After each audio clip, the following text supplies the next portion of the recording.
Assalamualaikum warahmatullahi wabarakatuh. Kami dari kelompok 7 ingin menjelaskan sedikit tentang ruang lingkup fikih muamalah. Nama Muhammad Mustafa Hilmi Thoyib, NIM T2018-1421. Pengertian fikih muamalah. Fikih muamalah berasal dari dua kata, yaitu fikih dan muamalah. Secara etimologis, fikih adalah pemahaman, sementara secara istilah fikih adalah ilmu tentang hukum-hukum syar'i yang bersifat amali yang digali dengan dalil-dalil terperinci. Muamalah berasal dari kata amala yumiluh amalatan, yang secara etimologi berarti bekerja. Secara istilah, muamalah ialah hal yang berkaitan dengan transaksi antar sesama manusia.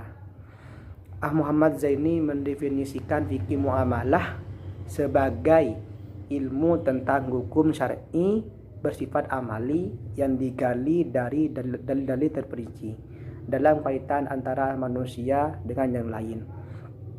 Jadi fikih muamalah adalah derivasi dari fikih dengan tema besarnya.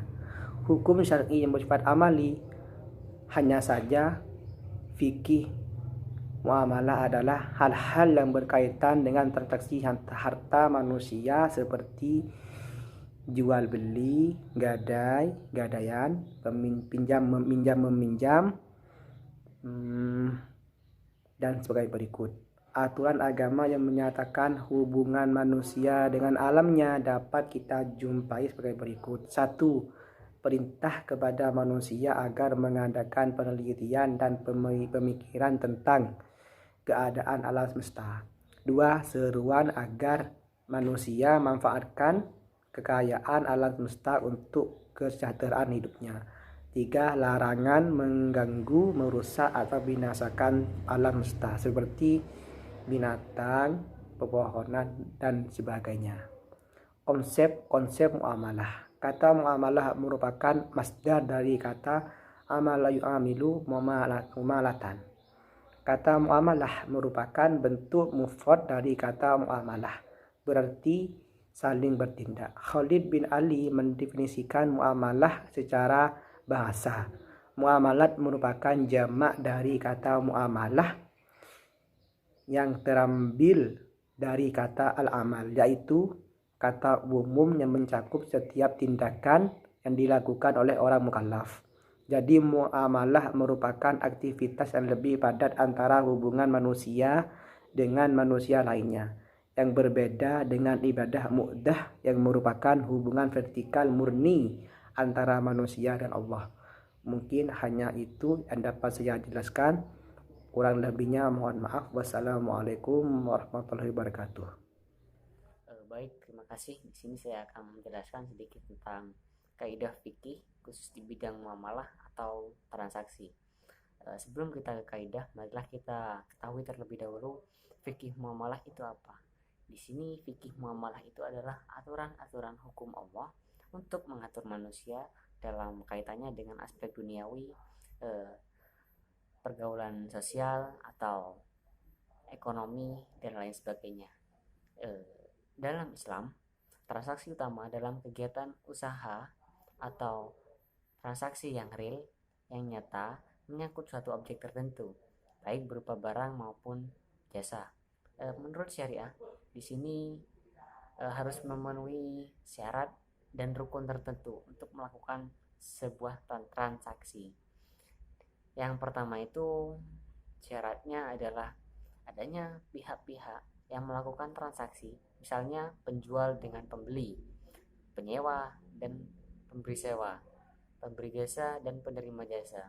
Dan yang kedua itu adanya barang atau mal atau jasa amal yang menjadi suatu objek transaksi. Yang ketiga itu adalah adanya kesepakatan bersama dalam bentuk kesepakatan menyerahkan ijab dan bersama dengan kesepakatan penerima atau kabul. Di samping itu harus pula dipenuhi syarat atau segala sesuatu yang keberadaannya menjadi pelengkap dari rukun yang bersangkutan. Misalnya, contohnya syarat pihak yang melakukan transaksi adalah cakap hukum, syarat objek Transaksi adalah spesifik atau tertentu, jelas sifat-sifatnya, jelas ukurannya, jelas manfaatnya, dan jelas juga nilainya. Baik, terima kasih. Assalamualaikum warahmatullahi wabarakatuh. Saya akan menerangkan tentang konsep akad fikih muamalah, yaitu akad berasal dari bahasa Arab, yaitu al-rob, yang artinya menghubungkan atau mengkaitkan. Akad mengacu terjadinya dua janji atau lebih. Seseorang yang mengadakan janji atau seorang yang lainnya itu menyetujui janjinya, itu terdapat keterkaitan, yaitu yang dinamakan dengan akad, atau yang biasanya dalam jual beli itu bersalaman gini, yaitu itu yang namanya akad. Jadi akad itu suatu ada dua perjanjian yang disetujui oleh dua orang atau lebih. Yaitu sekian dari presentasi kelompok kami, kurang lebihnya mohon maaf. Wabillahi taufik wal hidayah. Wassalamualaikum warahmatullahi wabarakatuh.